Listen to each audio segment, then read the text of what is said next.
તો 2 ઇંચ વરસાદથી જ અમદાવાદ કોર્પોરેશનની આબરૂના ધજાગરા ઉઠ્યા। અમદાવાદના અનેક વિસ્તારમાં જળબંબાકારની સ્થિતિ। અમદાવાદના ચાંદખેડાના ડમરૂ સર્કલ પાસે પાણી ભરાયા। કલતેજના સર્વિસ રોડ કે જે જળમગ્ન થયા। ચાણક્યપુરી, કોતરપુર, વોરાના રોઝા વિસ્તારમાં પાણી ભરાયા છે। ચાંદખેડા, બાપુનગર, નિકોલ સહિતના વિસ્તારમાં પાણી ભરાયા। એમસીના પાપે અમદાવાદના લોકોનો રવિવાર બગડ્યો છે।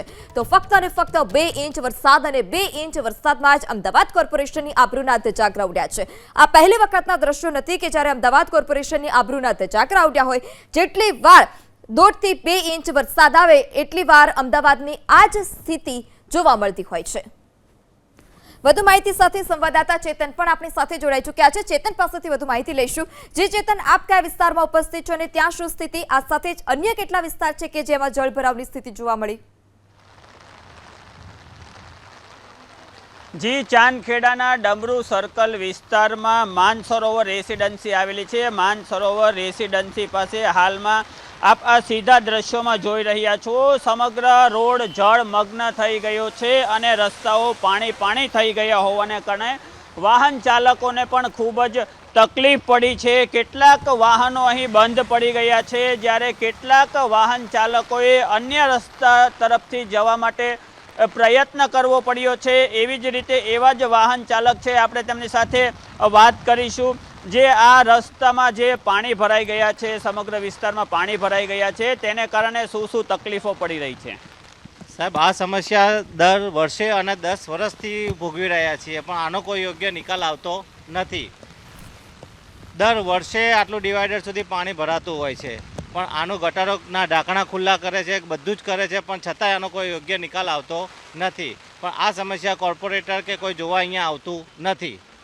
આ સમસ્યા અંગે ભૂતકાળમાં કોઈ કોર્પોરેટરો, ધારાસભ્ય કે અધિકારીઓને રજૂઆત કરવામાં આવી હતી? રજૂઆત તો દર વર્ષે સાહેબ કરવામાં આવે છે, પણ આનો કોઈ યોગ્ય નિકાલ આવતો નથી। દર વર્ષે આટલું ને આટલું પાણી અને આટલી હાલાકી ભોગવવી પડે છે। જી, આ હતા વાહન ચાલક। તેમણે સ્પષ્ટ જણાવ્યું કે દર વર્ષે આ તકલીફો પડે છે। આપણી સાથે અન્ય એક વાહન ચાલક છે, આપણે તેમની સાથે પણ बात करीशू। और ये जो पानी का जो यहाँ जमावड़ा होता है, इसके कारण क्या क्या तकलीफें होती है? तकलीफें तो काफ़ी है भैया। एक तो इसका नाम मानसरोवर है और पानी इतना भर जाता है हर बार, और कुछ सुविधाएं यहाँ है नहीं सही से। तो थोड़ा सा कि सरकार को देखना चाहिए कि भाई मानसरोवर नाम रखा, पर इसको पानी तो निकालो कम से कम यहाँ से। જી, આ વાહન ચાલકે સ્પષ્ટ જણાવ્યું કે આ માનસરોવર સમુદ્ર જેવું બની જાય છે, સરોવર જેવું બની જાય છે। અન્ય એક કાર ચાલક સાથે આપણે વાત કરીશું।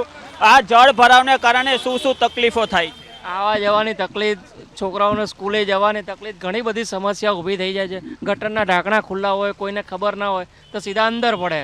પાણી તો છેક ગાડીના બમ્પર સુધી આવે છે। સરકારના નામ જેવું માનસરોવર અહીંયા થઈ ગયું છે। જી, આ વાહન ચાલકોએ સ્પષ્ટ જણાવ્યું, માનસરોવર જાણે સરોવરમાં તબદીલ થઈ ગયું હોય તેવા અહીં દ્રશ્યો સર્જાયા છે।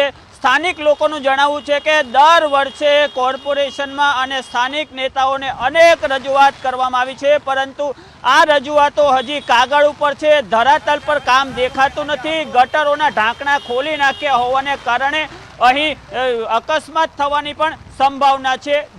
જી ચેતન, માહિતી બદલ આભાર। તો ન ફક્ત અમદાવાદ, રાજ્યના તમામ જિલ્લાની આ જ સ્થિતિ છે કે થોડા વરસાદે જ્યાં જળ જમાવડો જોવા મળતો હોય।